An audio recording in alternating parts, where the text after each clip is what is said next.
right before we started here, we were discussing the World Cup with Tom, and he's in Texas, as you know. Tom, thank you very much for being here. I know you have to get up a lot earlier just to be in Brazil, but this is a very exciting time to talk because we're all in a kind of World Cup energy. And the United States is doing a lot better than Brazil, in my opinion. I hope people don't get upset at my statement here, but you know, these are always great times. Anyway, welcome everyone. We're very happy to have you. Cynthia, my great partner and friend, is here today with Tom. Tom will talk to us about the mid-year update, 2026 mid-year update, or uma revisão do meio do ano de 2026. Cynthia, Thanks, introduce Isabel. us to Tom, please. Thanks for the welcome and the introduction, Isabel. Always a pleasure to be with you and Tom. I'm sure everyone on this call webinar has heard of Tom Fox. Tom is, in my opinion, the greatest expert in compliance-related matters. And I think that today's event is very timely considering the designation by the U.S. government on foreign terrorist organizations and the implications for that in Brazil specifically. For anyone that has questions can type in the chat box, and Isabel and I will pick up the questions after Tom's summary on the mid-year review. Tom? Então, só para relembrar, just to recall of the not really rules here, but please, por favor, coloquem as suas questões, então, no Q&A. Cynthia e eu pegamos, mas, por favor, se identifiquem, coloque seu nome e sua empresa para dar uma ideia para o Tom do contexto da pergunta, ok? So, without further ado, Tom, you have the poll. Well, thank you, Isabella. And I will start off by saying the World Cup has really, so far, been a huge boon to America. I can't speak for Canada or Mexico, but the fans' enthusiasm has been just infectious. Certainly in the early rounds, or the early games rather, the countries that typically are not in the finals or in the semifinals, their fan base are just happy to be here and they're happy to score goals. And I think it was the Maldives, or I can't remember who tied Spain, but that was a huge story. The Scottish team played in Boston and apparently sang and danced their way through the entire game and impressed the Bostonians. But every fan base has been great, and so it's been a great way for someone like me to see the passion a lot more closely than I typically get to see it. But also, it's great to see fans get to come to America and see that they actually are more than Trump. So that's been interesting. At any rate, what I wanted to talk to you about, it turns out, is what you wanted to talk about today. And I love it when a plan comes together. And that's the designation of two groups in Brazil as foreign terrorist organizations. I will not try to pretend to pronounce these, but I will go by their acronyms CV and PCC, because I can read that in English. That's what we use here in Portuguese also, Tom. So okay. Perfect. Well, good. Perfect. But for everyone on this call and for every compliance professional in Brazil, this is a huge deal. And when I say huge, I mean capital H, capital U, capital G, capital E, double exclamation mark, ... And it will require you as a compliance professional, particularly if you are with a multinational Brazilian company doing business with an American company, to take your compliance game literally to a completely new level. So a foreign terrorist organization designation means that if your client in any way does business with or does business with a foreign terrorist organization, or does business with a business that's owned by a foreign terrorist organization, you are 100% liable under U.S. law. And so I don't think the Trump administration will try to go to Brazil and prosecute Brazilian companies, but what they will do is prosecute American companies. And that will mean American companies will come to you all, everyone on this call, all of your colleagues, and you will have to certify that you are not doing business with one of these organizations. I have some experience with cartels and now foreign terrorist organizations in Mexico, so I can speak about how it works there. I'm not as familiar with the situation in Brazil, so there may be nuances that you will have to consider, but we have already had one FCPA enforcement action, which had the following fact pattern. It was a standard FCPA action. A bribe was paid through a third party to get a contract. And this was in a Caribbean country. Well, it turned out that the bank through which the bribe was paid was owned by a cartel who had been redesignated as an FTO. And FTO means foreign terrorist organization. So if you hear FTO, that's what that means. Well, that took the violation from a standard FCPA violation, whatever you think that may or may not be worth, but it made it a national security issue for the United States. And so when you move to a national security issue, the penalties get more severe, the scrutiny gets more severe, everything gets more severe. So think about that for a minute. You have, like I said, a fairly standard bribe pattern, third-party agent, money's paid to the third party who pays bribe to a government official, goes through a bank. Well, you typically never look at the bank, and you look at the agent. And now you have to look at which bank is the agent putting the money through? Or are you paying the agent into a bank in Brazil?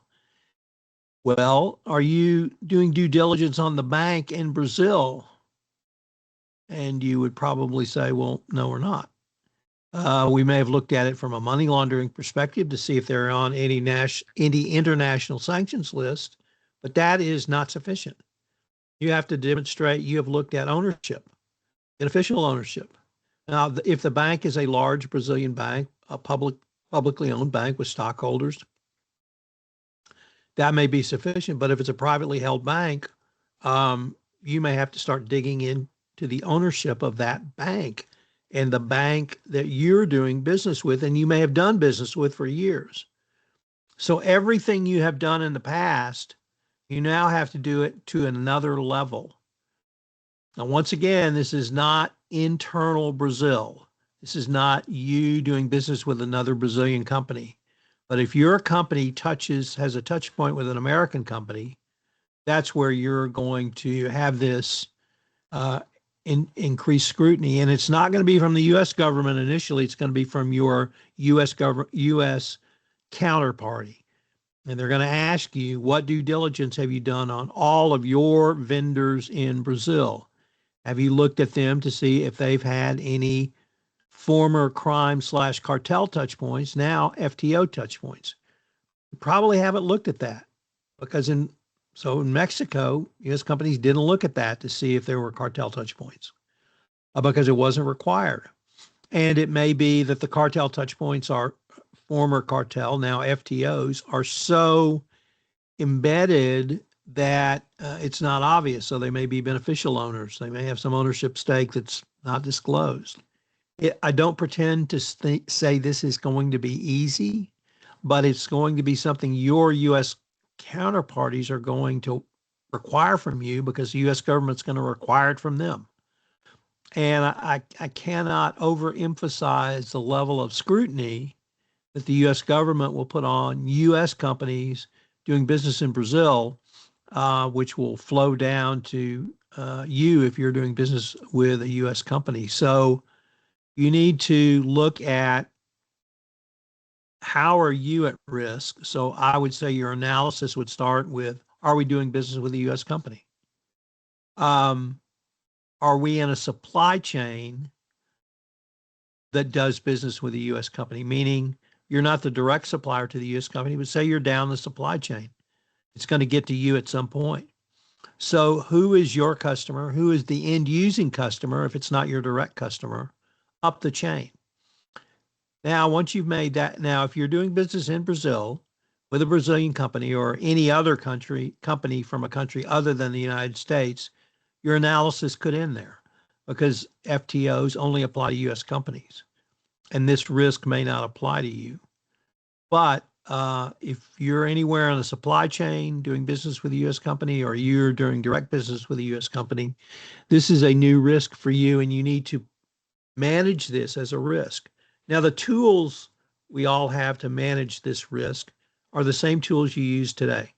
Due diligence, background investigations, that sort of thing. But it is going to require an increased level because you're going to have to look at new companies you never looked at before. And that's really what I wanted to try to communicate, that anyone on this call who does business with a U.S. company, or you're in a supply chain that does business with a U.S. company, U.S. companies are going to start looking toward your company to satisfy the U.S. government's requirements on the U.S. company going forward. So this is, as I said, a huge deal. And it is playing out in Mexico more strongly because that's where the Trump administration started with, was in Mexico, which I think the cartels were well known there and designated. As we move, I'm not surprised at all that the Trump administration has moved down into Latin America. I would expect other countries to face this same issue. If you have operations in other countries, Argentina, Paraguay, Uruguay, Chile, whatever it may be, you're doing business with U.S. companies, you better start preparing for this. But number one, assess your risks. And the risk is, are we doing business with a U.S. company, or are we in the supply chain of a U.S. company? That you probably haven't assessed that risk. Maybe you have because of FCPA implications, but that's the initial risk to start with. And then from there, then you'll need to go back and do remedial due diligence, or whatever you may call it, to make sure that you are not doing business with either CV or PCC in a known or unknown way. And Isabel, do you all have the concept of strict liability in Brazilian law, meaning it doesn't matter whether you're negligent or not? Okay. Absolutely. This is a strict liability law. Right. In fact, our law that is called the Brazilian Clean Company Act is strictly liability, strict liability. Okay. So you're on the point. So if you look at a third party and make a mistake, or they hide it from you, it doesn't matter. The U.S. government will prosecute just as strongly because they view this as a national security issue. So I just want to emphasize the seriousness of this, and you need to do your own risk assessment to determine if you have a new set of risks going forward. So that was what I wanted to try to communicate on the foreign terrorists or FTO designation going forward. Thank you very much, Tom. That's great. I think that we sort of understand the pressure here, but I have my first question, because this is where I'm wondering all the time. How do we do this at this higher level that you're talking about? Because we're all here on this group used to background checks and due diligence, but to look into the ownership, the way that is necessary now, and to look into the end users. That has always been a challenge, Tom, but now it seems that the pressure is a lot higher. It is, no doubt about that. But you actually asked either two questions or you asked a question that requires two different approaches. So let's talk about end user. That is where you, Mr. or Ms. Brazilian compliance officer, work for a Brazilian company that is in the supply chain of a U.S. company, meaning you are supplying some product or even a service that gets rolled together, it goes up the chain, and the U.S. company uses that to sell in the United States or elsewhere. Well, that's something you're going to have to determine. Are you in it? Now, that analysis, I would hope would be easier, because if you're in the supply chain, I would hope you'd have some visibility that there are specifications, requirements, or other operational matters that would indicate to you your product is being used to or sold eventually to a U.S. company. But if you don't know the answer to that, you might want to start making that inquiry. There's usually not anything wrong with doing business with a U.S. company, so hopefully that won't offend anyone. But the flip side, or part two to your question, is the more difficult question. But Isabella, it starts with typically, I'll use my experience. Typically, if I'm representing a U.S. company in Mexico, we have looked at third parties from an anti-corruption perspective. So we have looked on at banks, we've looked at lawyers we may use, we've looked at accountants we may use, we've looked at maquiladora plants, which are manufacturing plants, other manufacturing plants, agricultural products. We've looked at all of those companies from a anti-corruption perspective, which means you look to see, have they been involved in any corruption actions that are part of the public record? Are there any court records, corporate filings, which would indicate that? Are there any newspaper articles, anything that would indicate that they have been involved in anything like that? And who is the owner of those companies? And that's where, and if the owners of those companies were not sanctioned, meaning on any sanctioned list, that was the end of your analysis. And of course, you would document that analysis, and if a regulator ever came knocking, you could show them your analysis. Obviously, that's not a guarantee that bribery and corruption will not occur. And many instances, certainly 10 to 15 years ago, in Brazil, where we had bribes paid around Petrobras. And many companies in the United States, paid big fines over that, as well as Petrobras, and then Odebrecht, et cetera, et cetera, et cetera. This is not that. This is a different level that you're going to have to determine if there's any ownership interest, or, and this is where it's going to get really difficult, any of those people that you're using as your downstream suppliers, whether it's a product or a service, are they a part of these FTOs? Now in Mexico, it's, I wouldn't say easier, but it was a little more open, because the cartels were so ubiquitous in some provinces in Mexico that you could make a determination, this accountant, this bank, this something is dodgy, and we can't use them anymore. Once again, I don't know the nuances of this in Brazil. It may be much more difficult because typically Americans don't worry about Brazilian cartels shipping drugs to America. They worry about them shipping them to Mexico and then shipping them to America. So, but it's going to require some level of scrutiny on a different area that you've not looked at before, because typically before you would look at the bribery and corruption angle, or you would look at a money laundering angle, or you would look at perhaps an export or selling products to a sanctioned country angle. those are not the focus. The focus is on simply the cartel involvement / ownership with these third parties.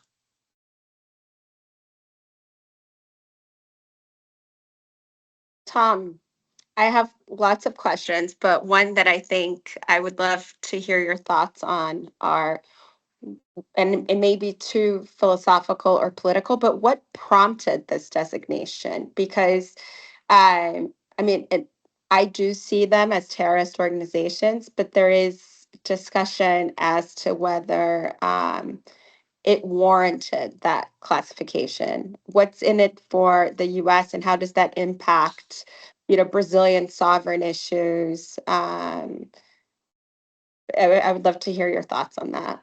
Great Sure, question. Great question. I would say it's 100% political. Okay. And it's the Trump administration's thoughts on the president of Brazil. And the U.S. is, this U.S. administration, what they're trying to do to Brazil. In terms of the sovereignty of Brazil, I don't think this impacts the sovereignty of Brazil unless, it's a big unless, we start sending troops arresting people in Brazil. If we do in Brazil what they did in Venezuela, all bets are off. And that's unfortunately a very different discussion. But I don't think that with this designation, the U.S. would, it possibly could, but I don't think they would try to exercise any extraterritorial jurisdiction on Brazilian FTOs. But we all know what happened in Venezuela, and that has happened in Mexico, and it's made from very difficult relationships between our country and Mexico. That's great. Thanks, Tom. Not sure that's what you wanted to hear, but there it is. No, but I did actually, because in the back of our minds, we're in the region. We saw what happened in Venezuela. There is discussions amongst political minds that the U.S. did this. It sounds like a conspiracy theory, but so that they would be able to have access if needed to certain actions that you can when entities are designated as terrorist organizations. I would agree with everything you said except the word theory. It's not a theory. Okay. Let me use Venezuela to move to a different topic, because there's a different topic I wanted to bring up that is, I wouldn't say more pleasant, but certainly more positive than the FTO designation. Venezuela. And yesterday I did a podcast with 3 lawyers who talked about a Democratic Republic of Congo, which is very mineral rich. I practiced law in the energy industry for over 40 years.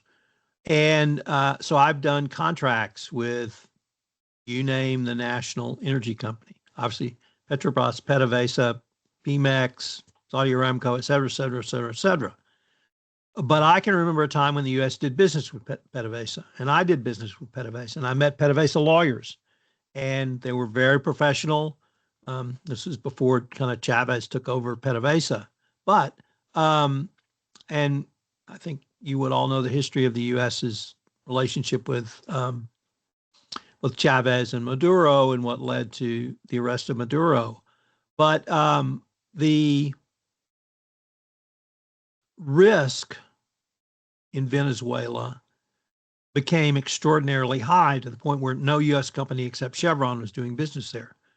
Well, Venezuela is now open for business. And after the U.S. fiasco in Iran, Venezuelan oil is more important than ever. And it was always important. But U.S. companies can now go into Venezuela. And I don't know what restrictions, if any, Brazilian companies had in doing business in Venezuela, but the corruption risk in Venezuela is just as high for a U.S. company as it is for a Brazilian company. And I wrote a book earlier this year about going back into Venezuela, where I talked about how do you do business in one of the highest risk countries for corruption in the world. And Venezuela had become that. And I had, personal experience with that with PDVSA. And so I wrote a whole book about that. And the point I tried to make in the book, and the point I want to try to communicate to everyone on this call is, even if it's the highest risk country in the world, it doesn't mean the answer is no. It means the answer may be yes, if. And what's the if? The if is if you have assessed the risk and then managed the risk. And even in a country like Venezuela, today, I think that risk can be managed. Now, let me go to the Democratic Republic of the Congo, a very mineral-rich country that used to be called Zaire. And now we often think about risk increasing. And so how do you respond if your risk increased? Well, what happened in DRC was the risk lessened. It was reduced. And it's the first time I can ever think of risk going the other way, reducing. And it has reduced because the country has put in and is committed to the rule of law. And if you have the rule of law, you have the basis to do a contract. And if you have the basis to do a contract, you have the basis to have a business relationship. These gentlemen I interviewed talked about the risk in the DRC, and it's still very high risk, but they talked about how to manage that risk. So what I want to try to communicate to everyone on this call is there may be opportunities for your companies, if you're international, that you hadn't thought about before because the risk was so high. And once again, I don't know the relationship between Brazil and Venezuela, but DRC was largely left alone except for the Chinese because they were so corrupt. Well, now they're less corrupt. And so there's opportunity if, you're a mining company, a Brazilian mining company in it, you might want to look at the DRC. And there's a way to manage that risk going forward. So there may be countries that either are at the highest risk of corruption or that corruption may have lessened that gives your business more opportunities, or you may go into a joint venture with an African company. You may go into a joint venture with an American company, Australian, et cetera. And you may take a look at those countries. So I really want to emphasize high risk does not mean no. High risk means yes, if. And if the if is that you've assessed the risk and put a risk management strategy in place that's ongoing and monitored, it may be a business opportunity for your company going forward. So I wanted to have just something a little positive after my FTO talk. So high risk does not mean no, it just means manage the risk. Thank you, Tom. That getting us more sort of into an energy where we can sustain continuing to do business with all of these corrupt companies. But I want to encourage all of the attendees to place your questions into the Q&A section here. But I am going to follow up on something you said about the enforcement action. It's not immediately on a Brazilian company, for example.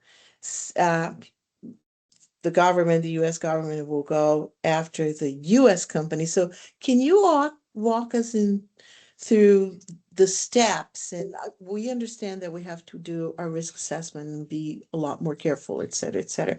But should anything go wrong, how does the enforcement action start and how does it reach one of us here in Brazil, please? So the enforcement action part will be the last thing you need to worry about. What you need to consider is the business relationship you have with a U.S. company, because that's where the pressure is going to come from. And the U.S. company is going to say, we have this new requirement.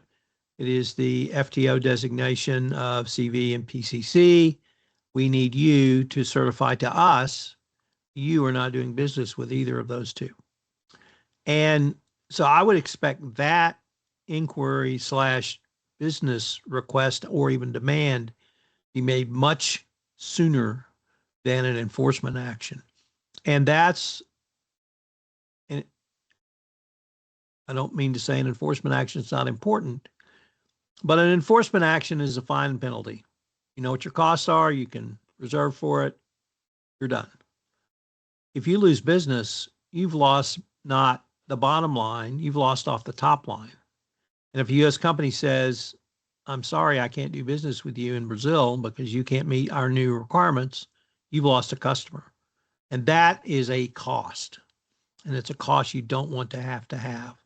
And then if kind of the word gets around or your reputation becomes, well, Exxon had to let that company go, what's that going to mean for other energy companies? And I use energy simply because I'm the most familiar with that, but it can be tech, it can be pharma, medical devices, medical services, any or all of those. So I think the first requirement will be a business essentially request from the U.S. company coming down. In terms of an enforcement action, the way the U.S. would do an enforcement action, they would open up a file based on either whistleblower, market information, some form of information that would come into them about a U.S. company, and then they would see where is the U.S. company starting to, where's the U.S. company doing business, and from there, obviously, if they're doing business in Brazil, start this analysis. So it would be a very top-down approach, and the enforcement part of it would be the U.S. company coming to the Brazilian company saying, what have you done to comply with this U.S. law? And if you're on this call, hopefully you've done something to comply. But if you haven't been on this call, or you didn't know about this, or you didn't know the response you needed to take, and you reported up the chain, well, we did nothing, well, the U.S. company is going to get in big trouble over that. Unless there's some sort of contractual indemnity, I don't think there's going to be a fine and penalty cost to the Brazilian company. I think the cost would be in losing a customer or losing the business. Great. We have a few questions here.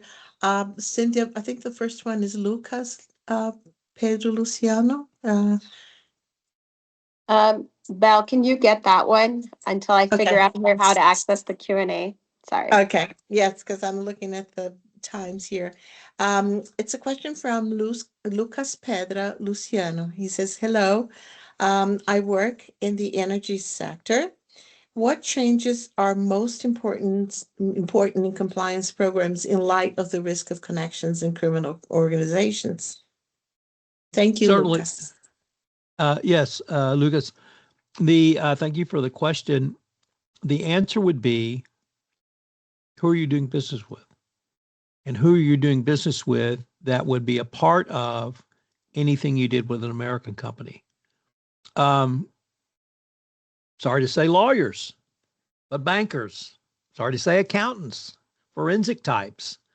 A lot of people on this call, maybe in one or more of those categories. So you're going to have to start looking at them in a way that you hadn't. And I would say the first thing to do is try to look at ownership.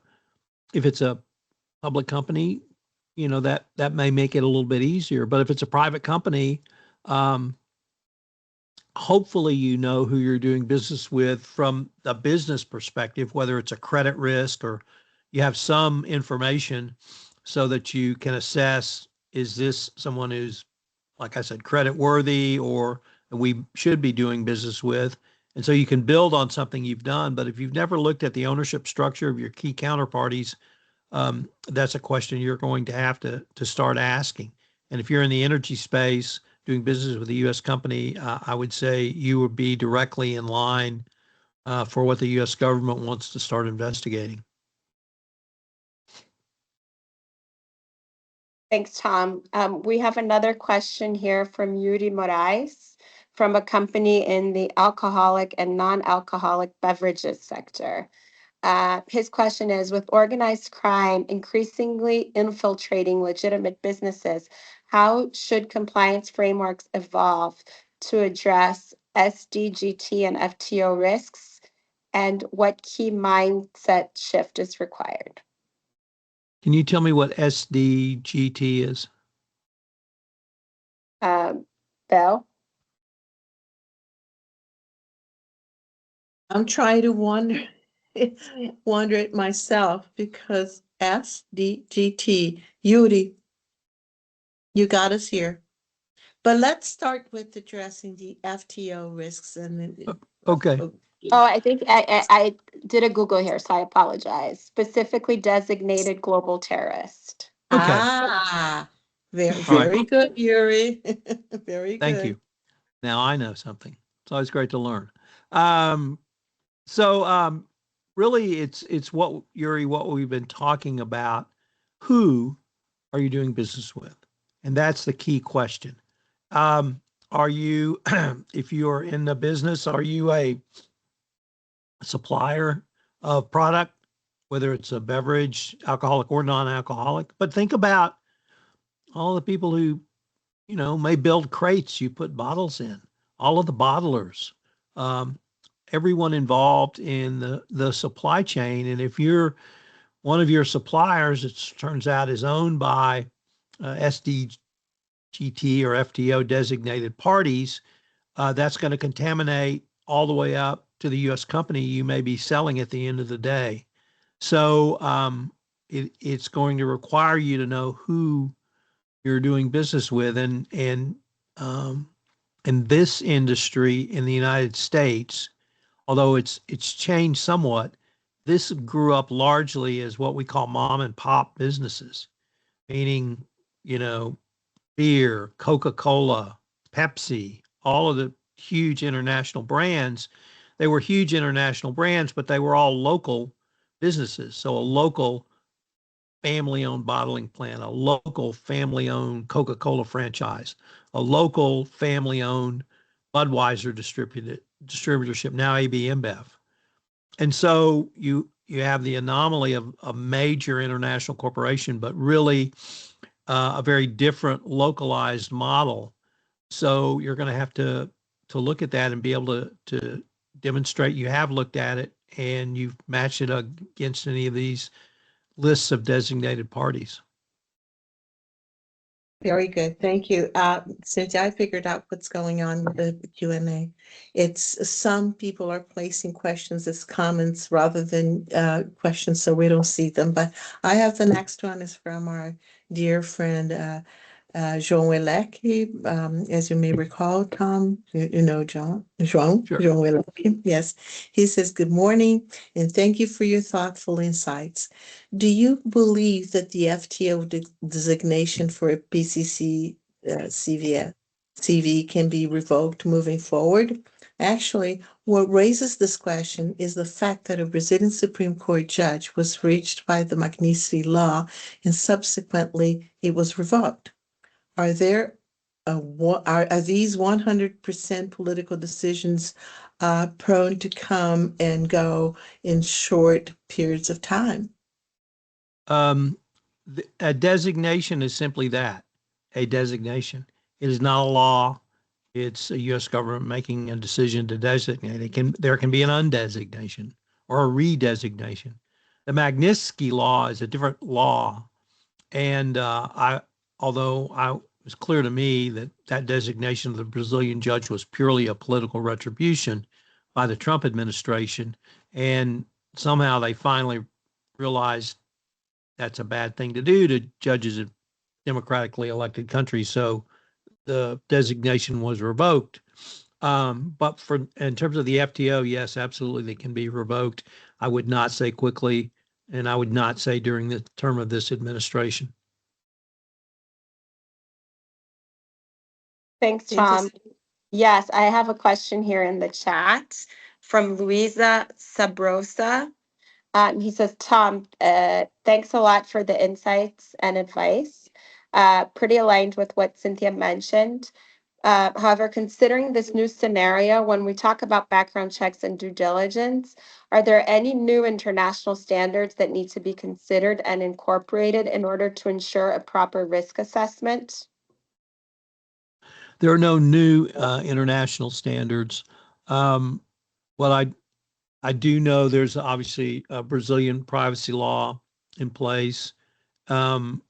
I don't know the implications of that law and what you can or can't ask for, but there are no new anti-corruption or sort of FTO due diligence standards in place that you would need to now comply with. It's just complying with that who question. Who are you doing business with, as opposed to maybe how or why that we looked at before.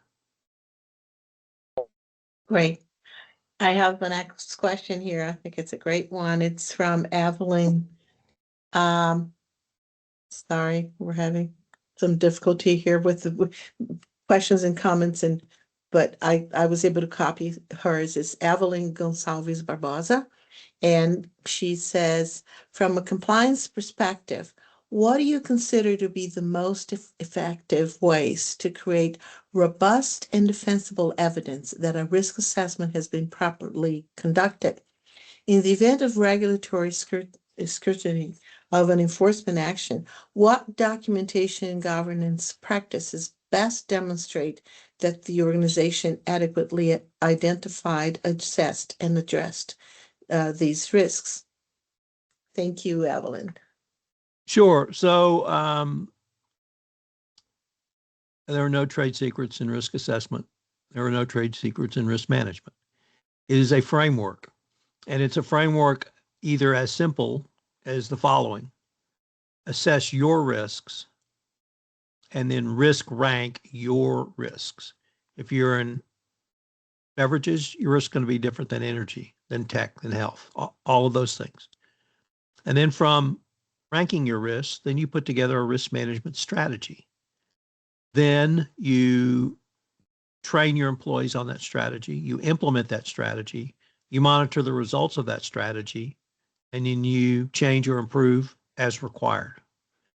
Each step that I articulated needs to be documented. So what did you look at to assess your risk? If you're looking at FTOs, our risk is, are we doing business with PCC or CV? And so who are we doing business with? That's the risk. You've identified that risk. Now let's look at how do we put a risk management strategy in place to manage that risk. We look at the ownership of companies we're doing business with. If they're either no red flags, i.e. clean, you document that. If there are questions that require additional investigation, you do the additional investigation and you document that. If there are red flags that would indicate either high potential for CV or PCC involvement, then you would document that and you would no longer do business with those companies. You will communicate to your business representatives, the operations people, this is what we're doing and this is why we're doing it. We have to know who we're doing business with because of this U.S. change and refocus. And then you monitor the results on some sort of annual basis or 6-month basis, whatever you're comfortable with going forward. And if a designation or ownership structure changes, investigate why that ownership structure changed and go through the same analysis. So, but it's putting in writing everything you've done. You have a report on each third party like you would have on third party due diligence from an anti-corruption perspective. Tom, and I think just to kind of go a bit further here on this analysis, for a Brazilian company that has no U.S. operations, what facts create a sufficient U.S. nexus? Are we still using the same criteria that one would for the FCPA? So here is the touch points. I think yes, and here's the big difference. It's not U.S. operations, so it's not a Brazilian company doing business in the United States. It is a Brazilian company doing business with a U.S. company, either directly as a direct counterparty or in some type of supply chain for the U.S. company. So it's touch point, as I cut off Isabella. It is, do you have a touch point with a U.S. company? It is not, we are in the United States doing business and we are now subject to the FCPA. That is not it. And that's what makes this risk higher, because if you are assessing your risk under the FCPA, you can assess that risk because you hopefully can figure out if you're doing business in the United States or you're using the U.S. banking system, or if you have a U.S. email address. Any of those things will create jurisdiction, but this is different. This is a touch point, and it's much more the enforcement, what you have to do as a compliance professional will be much more business driven by the U.S. companies because the pressure's on the U.S. companies now. Okay. Understood. And I wanted to go back to that question that Evelyn Barbosa was talking about. How do I evidence that the program or the risk assessment has been conducted? Sorry. And she's asking, how can I produce defensible evidence? And we go back to that point that the risk is only in the business relationship with a U.S. company, not necessarily that the enforcement action is going to reach the Brazilian company. Is that right? That's to me is a little gray area again, because if the enforcement action is against the U.S. company, will the U.S. company, be able to go and have an action against the Brazilian company? Perhaps if there's a contractual right to indemnity, but I would say that's more likely a remote possibility. Because in the FCPA matters, of course, the Brazilian companies that actually were prosecuted, they had some sort of operations in the United States, such as Petrobras, Odebrecht, Braskem, and Embraer. So that is like being a U.S. company, right? But I think that the question that we were trying to explore here a little bit is that the Brazilian company is only on sort of a supply chain of the U.S. company that is prosecuted. That's correct. And that's the difference I was trying to articulate. If you're doing business in the U.S., you are subject to U.S. laws. When I say in the U.S., I mean physically in the United States, or you have a bank account or something like that.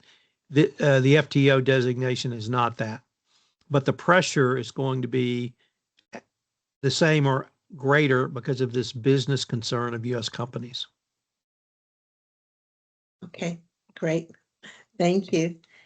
Do we have any other questions? I'm really confusing with the fact that we have the chat and the Q&R. I think there's a question on the chat, Isabel, also from Evelyn. Okay, I think I see it now. Can you see Yes. it? Yes. You want Well, to take go it? ahead. Go ahead. Bridget? Okay. Please take it. I work for a French multinational company operating in Brazil with manufacturing operations in the US as well. Following the PCC and CV designation as FTOs, would it generally be reasonable for companies to rely on the fact that a bank is regulated by the Brazilian Central Bank, or should organizations consider performing additional risk assessments on banking partners that have exposure to the U.S. financial system? It is From a compliance standpoint, what would you consider a reasonable and defensible approach? The fact that a bank is regulated by the Brazilian National Banking Regulator has no impact on this analysis. I repeat that. Simply because something's regulated by a Brazilian regulatory authority, whatever it may be, banking, finance, healthcare, insurance, financial services, stockbrokers, doesn't matter. that's not going to be any part of the analysis. You have to do your own analysis of the ownership structure in a way that you can present that if someone comes knocking, and whether, it would probably be the U.S. company.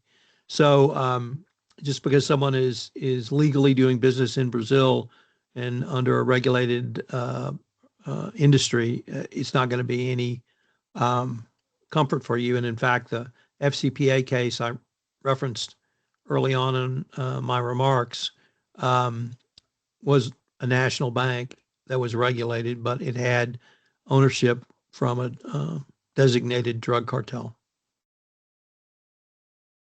Great. Do you see any other questions, Cynthia? Because I don't. I don't. Okay. But I have one that I think I'd love to hear Tom's thoughts on. Do you think, Tom, that there's a risk that overclassifying organized crime as terrorism will push companies to over de-risk or exit certain communities or cut off legitimate counterparties, or just reduce interaction because that may just be the easiest way to manage that risk? Once again, I don't really know well enough the situation in Brazil to have an opinion on in Brazil. In Mexico, however, you do have that issue with areas within the country that I think are well known to be at least heavily influenced by cartels at the highest levels of government and within provincial governments. So I think that's a possibility. What I understand, most U.S. companies in Mexico are trying to take a much more nuanced approach and not do what you suggested as a potential remedy, Cynthia, of simply leaving a region. They're in regions because there's a business reason to be there. And whether that business reason is to sell into Mexico, or whether that business reason is to receive raw goods or products from a Mexican manufacturer or a Mexican supplier, that's the business reason. And so they want to stay in those areas to take advantage of those business opportunities, whether it's on the sales side or the supply chain side. So they're trying to do a more nuanced, more focused a type of due diligence that will allow them to have a defensibility if the U.S. government ever comes knocking. Wonderful. Well, I think that we have just a few more minutes to go. Cynthia, if you don't have any other questions, I wanted Tom to please give us a list of your books or any other book that could be of interest to the Brazilian audience here, to get to know more about the subject and understand more about this whole thing, because I think that Brazilians are realizing that the criminal groups here, now designated FTOs, are here to stay. And unfortunately, we have this future ahead of us that is not very good. Well, this designation is so new, there's really no book that talks about this specific topic. This summer is the first national conference on cartels, ACI, which I think has a conference in Brazil as well, but there's a cartel conference this summer, and I can certainly send information to you, Isabella and Cynthia, that you could distribute on that. That's really about the best I can give you, other than, law firm alerts and that sort of thing, but they're going to tell you what I've told you: do more due diligence. And you're going to go, well, I already knew that. But maybe this cartel conference could be quite useful, and I've got a discount code, and I'll put all that in to you when I send that to you, Cynthia. And maybe it's something that the audience could consider, but there's really no book yet. And if you are with a Brazilian company doing business with U.S. companies, or you're a subsidiary or any of those things, hopefully there are U.S. law firms that are doing business in Brazil, or, in conjunction with Cynthia and Isabel, that you may be able to get information on this cartel issue from them. Great. We do have another question, the last one. We have a few minutes, if you don't mind, Thomas, from Lucas Luciano. He's an interesting question here. How to avoid the risk of willful blindness? What would be an appropriate level of verification in practice? Well, the appropriate willful blindness is nothing. When you do nothing, think of the ostrich. That's willful blindness. When you put your head in the sand. And so if you do anything beyond putting your head in the sand, you've done something. Now, is that something enough? So if it's a public company like a bank, that information is readily available, and banking ownership information may be more available, or something like that. But you have to have taken the steps to do so. And simply because it's a private company and they say no, that's not going to be sufficient. You have to show that you tried to get the information and it wasn't available, but ownership information is always available somewhere. Good. I think that's it now. Thank you so much, Tom, again. And I wanted to give you one more second to talk about your podcasts, because this is really a very important topic to us. And maybe some of the people here don't follow you yet, and they should. Well, I certainly agree with that. I podcast every day at the following site: Compliance Podcast Network, which is www.compliancepodcastnetwork.net. Unfortunately, all my podcasts are still in English. I'm trying to find a way to translate it to Portuguese, but my problem is I can't listen to a Portuguese voice and know if it's correct. And I don't want to put out a podcast that's either an incorrect translation or dead wrong. And so I'm sort of stuck there trying to figure out how I can create something for your audience, for you all, that I'm assured is correct. And AI hasn't gotten us there yet, but they will eventually. But that's where I podcast every day. The best, there's 2 daily shows that are the best. I have a daily compliance news, and I have a daily AI news. And I will throw out the following. If you're a Star Trek fan, which I am a huge Star Trek fan, I'm in my 8th season of looking at Star Trek, the original series, compliance, ethics, and leadership lessons. I'm doing every episode, and it comes out daily. It's called Trekking Through Compliance. So those are the 3 I would recommend. But there are lots of others in there that will provide you some information. Great, thank you. Tom, our friend Cecilia Andrade, who's now living in Texas, and you met, she is volunteering here. She just sent me a message to help you out with this task. However, I do think that the matters that we've worked with and on here in Brazil, we deal with, everyone tends to speak English very well. So we're fine. Your podcast is fabulous. So well, thank you. I wanted to thank you, Cynthia.